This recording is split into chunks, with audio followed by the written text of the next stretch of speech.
The Adventures of Tom Sawyer, by Mark Twain. Chapter 7. The harder Tom tried to fasten his mind on his book, the more his ideas wandered. So at last, with a sigh and a yawn, he gave it up. It seemed to him that the noon recess would never come. The air was utterly dead. There was not a breath stirring. It was the sleepiest of sleepy days. The drowsing murmur of the 25 studying scholars soothed the soul like the spell that is in the murmur of bees. Away off in the flaming sunshine, Cardiff Hill lifted its soft green sides through a shimmering veil of heat, tinted with the purple of distance. A few birds floated on lazy wing high in the air. No other living thing was visible but some cows, and they were asleep. Tom's heart ached to be free, or else to have something of interest to do to pass the dreary time. His hand wandered into his pocket and his face lit up with a glow of gratitude that was prayer, though he did not know it. Then furtively the percussion cap box came out. He released the tick and put him on the long flat desk. The creature probably glowed with a gratitude that amounted to prayer, too, at this moment, but it was premature. For when he started thankfully to travel off, Tom turned him aside with a pin and made him take a new direction. Tom's bosom friend sat next him, suffering just as Tom had been, and now he was deeply and gratefully interested in this entertainment in an instant. This bosom friend was Joe Harper. The two boys were sworn friends all the week, and embattled enemies on Saturdays. Joe took a pin out of his lapel and began to assist in exercising the prisoner. The sport grew in interest momently. Soon Tom said that they were interfering with each other, and neither getting the fullest benefit of the tick. So he put Joe's slate on the desk and drew a line down the middle of it from top to bottom. "Now," said he, "as long as he is on your side you can stir him up and I'll let him alone, but if you let him get away and get on my side, you're to leave him alone as long as I can keep him from crossing over." "All right, go ahead, start him up." The tick escaped from Tom, presently, and crossed the equator. Joe harassed him a while, and then he got away and crossed back again. This change of base occurred often.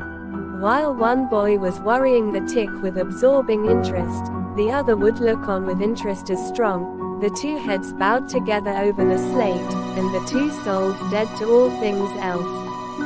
At last luck seemed to settle and abide with Joe. The tick tried this, that, and the other course, and got as excited and as anxious as the boys themselves, but time and again just as he would have victory in his very grasp, so to speak, and Tom's fingers would be twitching to begin, Joe's pin would deftly head him off, and keep possession. At last Tom could stand it no longer. The temptation was too strong. So he reached out and lent a hand with his pin. Joe was angry in a moment. Said he, "Tom, you let him alone. I only just want to stir him up a little, Joe." "No, sir, it ain't fair. You just let him alone." "Blame it, I ain't going to stir him much. Let him alone, I tell you." "I won't." "You shall. He's on my side of the line. Look here, Joe Harper, whose is that tick?" "I don't care whose tick he is, he's on my side of the line, and you shan't touch him." "Well, I'll just bet I will, though. He's my tick and I'll do what I blame please with him, or die." A tremendous whack came down on Tom's shoulders, and its duplicate on Joe's, and for the space of 2 minutes the dust continued to fly from the two jackets and the whole school to enjoy it. The boys had been too absorbed to notice the hush that had stolen upon the school a while before when the master came tiptoeing down the room and stood over them. He had contemplated a good part of the performance before he contributed his bit of variety to it.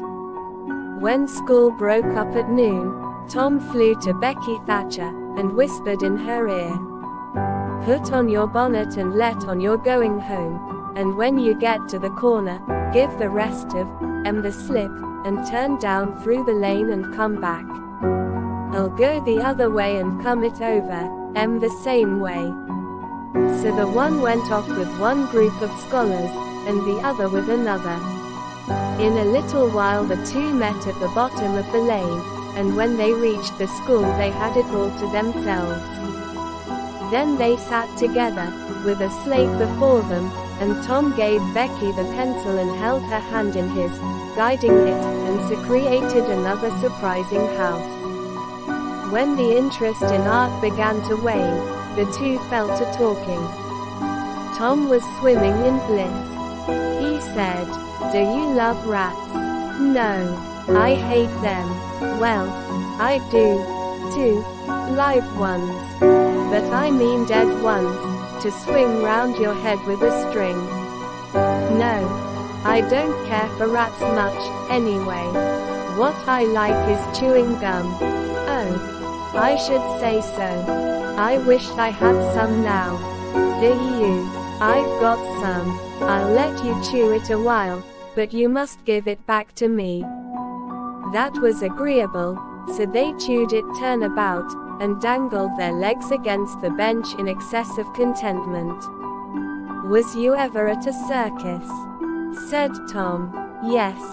And my pa's going to take me again sometime, if I'm good. I been to the circus 3 or 4 times, lots of times. Church ain't shucks to a circus. There's things going on at a circus all the time. I'm going to be a clown in a circus when I grow up." "Oh. Are you?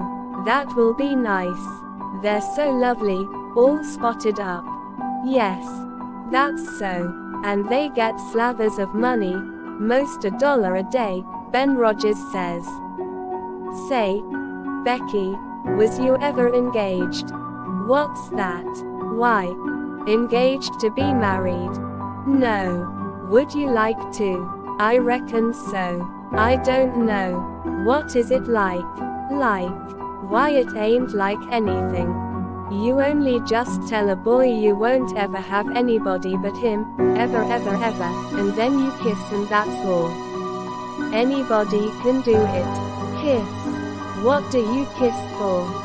"Why, that, you know, is to, well, they always do that." "Everybody?" "Why, yes. Everybody that's in love with each other. Do you remember what I wrote on the slate?" Yes. "What was it?" "I shan't tell you. Shall I tell you?" Yes. But some other time." "No. Now." "No. Not now. Tomorrow." "Oh. No. Now. Please. Becky, I'll whisper it ever so easy."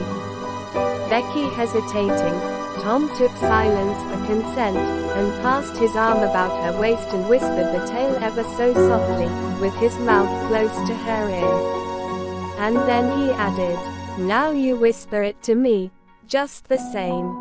She resisted, for a while, and then said, "You turn your face away so you can't see, and then I will.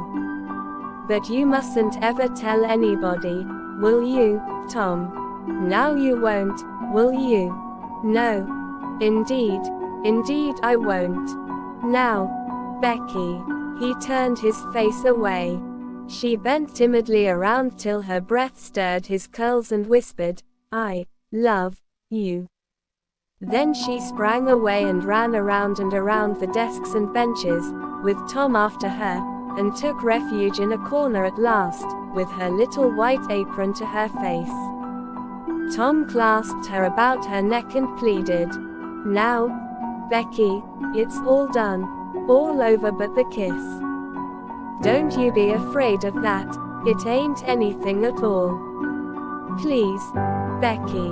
and he tugged at her apron and the hands. By and by she gave up, and let her hands drop. Her face, all glowing with the struggle, came up and submitted. Tom kissed the red lips and said, "Now it's all done, Becky. And always after this, you know, you ain't ever to love anybody but me, and you ain't ever to marry anybody but me, ever, never and forever." "Will you?" "No. I'll never love anybody but you, Tom, and I'll never marry anybody but you, and you ain't to ever marry anybody but me, either." "Certainly. Of course. That's part of it.